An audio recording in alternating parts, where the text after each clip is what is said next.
Now on Toledo News this morning, election season. As we get closer to November, the campaign ads are everywhere. I speak with an expert to break them down. Plus, zombie crawl. It's spooky season. See how some in our community will be celebrating tonight. And walk to End Alzheimer's. How community members are hoping to find a cure once and for all. It's Saturday, October 8th, 2022. Good Saturday morning, I'm Jaden Jefferson, and thanks for starting your weekend with TNTM. We're going to start things off with a check of that forecast. Your day will likely be starting with frost this morning, which will slowly melt away with the sunrise. You can expect a high in the upper 50s for what will be a wonderful Saturday. The southbound I-475 US 23 exit ramp to eastbound US 24 is closed this weekend for barrier wall removal and temporary pavement placement. The closure lasts until Monday at 6 a.m. You can detour by taking southbound I-475 US 23 to westbound US 24 to Fallen Timbers Lane to eastbound US 24. Happening today to usher in the spooky season, it is the Adams Street Zombie Crawl. Tonight from 5 p.m. to 1 a.m. on Sunday, zombies will make their way down Adams Street, as bars will be open to serve patrons. To participate, you must be 21 or older with valid ID. The entry fee is $10. If you're looking for more spooky Halloween fun, the University of Toledo Ritter Planetarium is featuring an immersive show, Spooky Space, which is showing on Saturdays at 1 p.m. through October 29th for ages 6 and up. Admission to the program is $8 for adults and $6 for children, senior citizens, and university students and staff. Doors will open 30 minutes prior to the show. Also happening today, the Promedica E-Bide Center Family Festival. Come out and enjoy food trucks, face painting, apple bobbing, pumpkin decorating, live music, and other hands-on activities starting at 10 a.m. in Uptown Green Park. The festivities are expected to wrap at 1 p.m. Now to more fall fun. Sturgeon Fest at the Toledo Zoo. Starting at 10 a.m. on the City of Toledo boat launch, a celebration of the zoo's partnership with local organizations to boost the sturgeon population in our area. There will be food trucks and live music, as well as sturgeon releases. The event is expected to conclude around 2 p.m. According to the Alzheimer's Association, more than 6 million Americans are currently living with Alzheimer's. It's a figure that is only expected to increase. So today, members of our community are walking for a cure. The Toledo Regional Walk to End Alzheimer's will be held this morning at 9 a.m. in Promenade Park. The Alzheimer's Association of Northwest Ohio says this year's goal is to raise $280,000 for the advancement of research and services. Lucas County Canine Care and Control is hosting a dog fostering event from 11 a.m. to 3 p.m. today. The event is designed to reduce the number of dogs in the shelter while simultaneously giving the dogs a break from the stress of shelter life. For additional information, visit this story at jadenreports.medium.com. Happening today from 9 a.m. to noon, Maumee Valley Habitat for Humanity volunteers will clear overgrown brush and remove debris from homes in the Birmingham neighborhood of East Toledo as part of their series of Rock the Block events. The event will kick off at the corner of Payne Avenue and Bakewell Street. The City of Toledo is putting out a call for private snowplow owners and operators to partner with them in handling residential streets during heavy snowfall this year. For a copy of the bid proposals and specifications, visit any of the city's social media accounts. All bids must be received by 1:30 p.m. next Tuesday.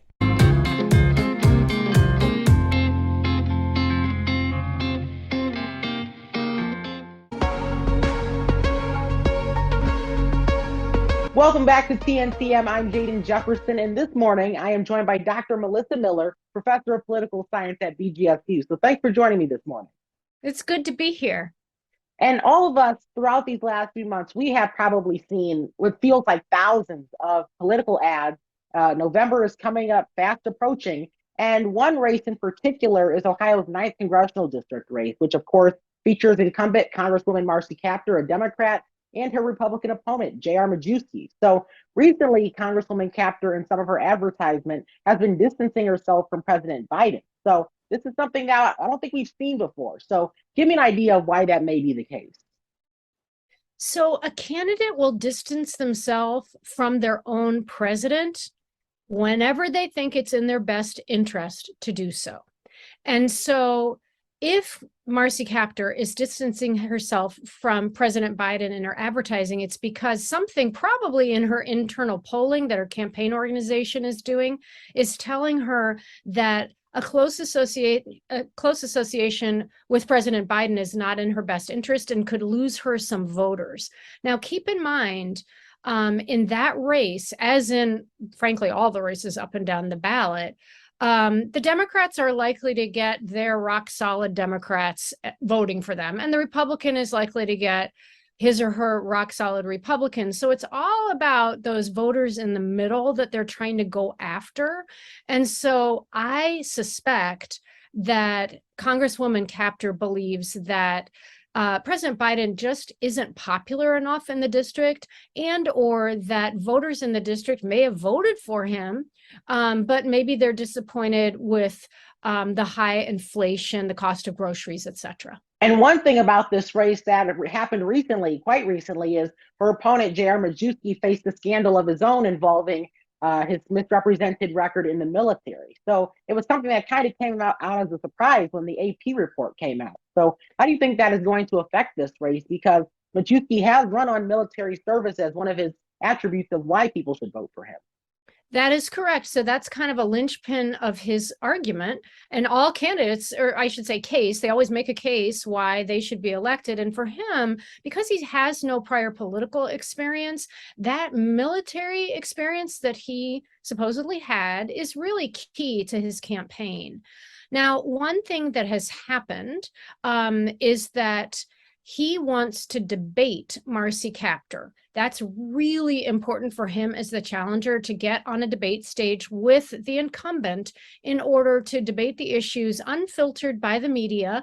With all due respect, Jaden, sometimes candidates want to speak directly to voters and not, have it filtered through a reporter or a journalist.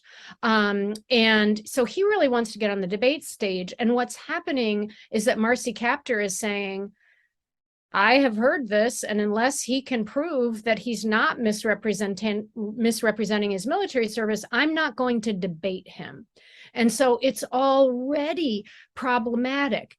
And that's because Marcy Kaptur now has sort of a really big reason why she claims she's not going to get on a debate stage with somebody who misrepresents their military record, which puts J.R. Majewski in a real bind.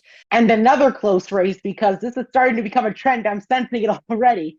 We're talking the Ohio Senate race. You have J.D. Vance and Democrat Tim Ryan. So it's a race that it's kind of fascinating to see what's going on here because it's so close. So what do you expect to see in the coming weeks? One of the exciting things that we'll see is at least one candidate's debate in the U.S. Senate race. So let's contrast the basically agreeability, if that's a word. Both candidates in the U.S. Senate race, Vance and Ryan, have agreed to debate. Why? Because it's so close. And because both of them are trying to sort of pull out ahead, and they've been advertising, they've been doing their thing. It's still locked in a dead heat. Most polls show that it's within the margin of error. And what could possibly break that dead heat?